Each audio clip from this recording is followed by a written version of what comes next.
Hello, hello everyone, it's silverkyle, and welcome to my weekly update for March 11th, 2024. I'm tired, and we're just going to roll with it because one take is all we're doing. Recently, we had here in Canada the spring forward, where we lose an hour of sleep essentially, and then in the fall we gain an hour, but I don't really care for that. I would much rather that we stayed with the same time zone, like we stayed in the same time the entire time and not have to change any of that, because it really messes things up. I think that there was a study done that I think over 30% of there's a 30% increase in heart attacks when we lose this hour of sleep in the spring. You're literally having people get extra heart attacks because they're missing out on one extra hour of sleep. That's ridiculous. And then I think that they're on the other end of the spectrum in fall, the percentage of people reporting heart attacks is lower when they get that extra hour of sleep. What it essentially comes down to is that we do not get enough sleep, and one extra hour or 1 hour of lost sleep causes a lot more problems than we think of. And that's why I'm not making any sense. I feel like I'm not flowing. The pace is completely off. Maybe my tone is about the only thing that makes any sense right now with what I'm trying to say. Anyway, this is how I ended my staycation, just making absolutely no sense. I played a lot of Apex this past week. In terms of reading, it wasn't a bad week. It was I went back to my regular amount of reading that I normally do, which is good in one hand, but I was really hoping to finish a lot of books. And I could have, but I ended up playing Apex for the spare time that I had, where I wasn't doing specific, like I didn't have plans. I ended up playing more Apex than reading. And so I didn't do as much reading. But I did finish a book, and I started two others. So we're going to talk about that because I finished The Boy Who Cried Wolf. I had just begun this. I think I read 30 pages last week. And so I finished all of this, close to 400 pages here, I believe. Yeah, 340. So 300 pages that I read afterwards to finish it. And I loved this book. I was really enjoying it last week when I did my weekly update, but this was great stuff. This was exactly what I want from a mystery thriller novel where they are investigating a murder. And well, it's not really, I mean, yeah, there is something like that going on here, but there's a bit more. I can't really go into too much detail for what's going on here, but this was fantastic. If you like detective stories and the location is a remote, very small area where there's like maybe 25 people living there in a very remote area, this is for you. Read the back of the book, and I think you'll get an idea. This is just great. I really enjoyed that. I cannot wait to read more from Kelly Armstrong, specifically in this series, because this is book 2, and this is a spin-off from the Rockton novels, and I really want to go back. I think there's 6 of those, the Rockton novels, and I'd love to go back and read those because it's kind of like the same thing.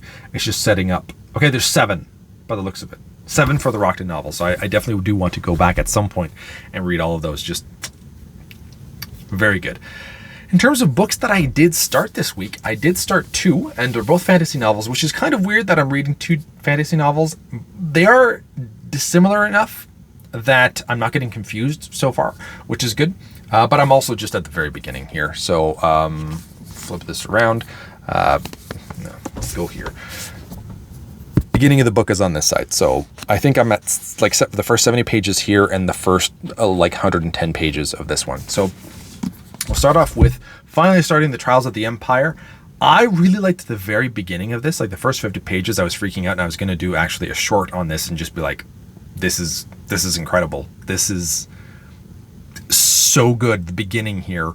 And then after that, the next 50 pages kind of slowed down, and now it's finally starting to pick up again. But there was a lull moment. It started off so high, and nothing crazy was happening. I just really enjoyed the content for what was going on here. It wasn't like there was this massive battle or anything. There's a few little things here and there, but it was just the content was really good. And it wasn't like these big, incredible, like, oh my God moments. That definitely does happen within this series, definitely, especially at the end of these books. But yeah, just a really great opening, and I really enjoyed it. And then it kind of lulled after a little bit, and now it's starting to pick up and get interesting again. So looking forward to finishing that up.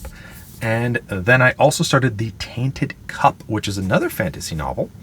This is has a fantasy setting where there is an investigator. The main investigator is kind of very weird, very wonky, kind of crazy. Stays in her hut the entire time, never actually goes out and investigates, but she has an apprentice. And he's the one that, using specific, like,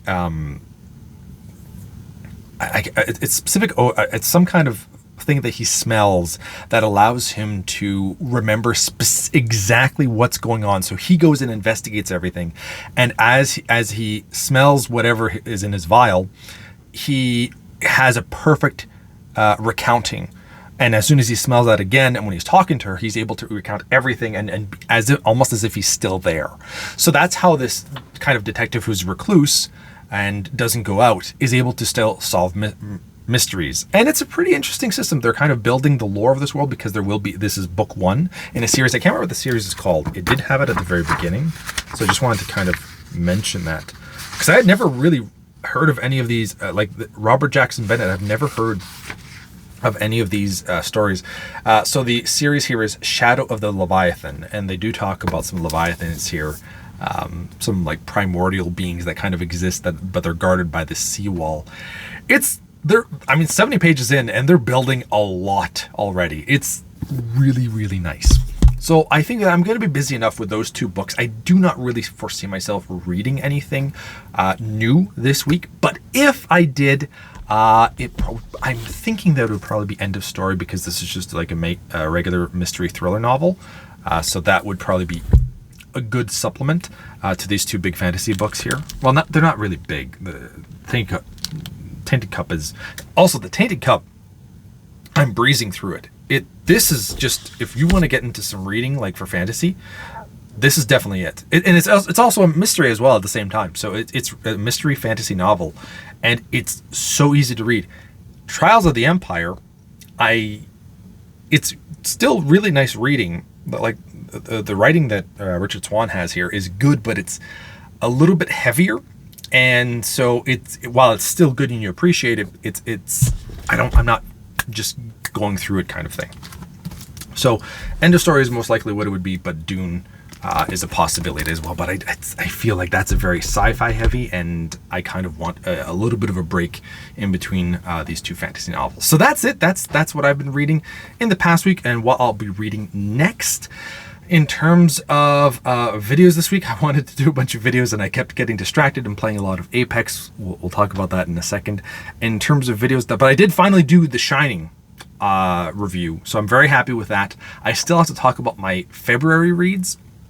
I know I'm long overdue for that, so I really got to get that. That'll probably be my next one. I do also have 2 omnibus overviews coming out for 2 Spider-Man. One's a new one, Ultimate Spider-Man 3, and the other one is a reprint of the Clone Saga. I was going to say Clone Wars.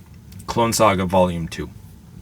So I'll be doing that as well this week, most likely, or at least one of them, and maybe keep the other one for next week. That is a possibility, because I still have to do the Great Hunt review as well, and the Teacher review, and the Boy Who Cried Wolf review. So there's a lot of stuff that I need to do. I don't know exactly when I'm going to be doing all of this. That's it for plans. So now let's just talk about the last thing to talk about, which is video games. I played a crazy amount of video games this past week with my brother and 2 of my best friends, and it's so much fun playing with a group that's constantly like, there's just always somebody to play with, which is a double-edged sword when you're off and you kind of can play, because then you end up just playing a lot. But it's a different variety of all of them. We all have our own characteristics that we bring some hilariousness to the group. And the dynamic changes as we're swapping in people in and out. So it's just a great time. And I've always enjoyed that because it's so much fun to play video games, first of all. But for me, it gets me to stay closer with my brother because I'm able to still, it feels like I'm hanging out with him. And now I'm hanging out with him with my two best friends. God, I cannot ask for anything better than that, other than actually being like in a room with all of them. So very happy that we've been doing that in the last little while.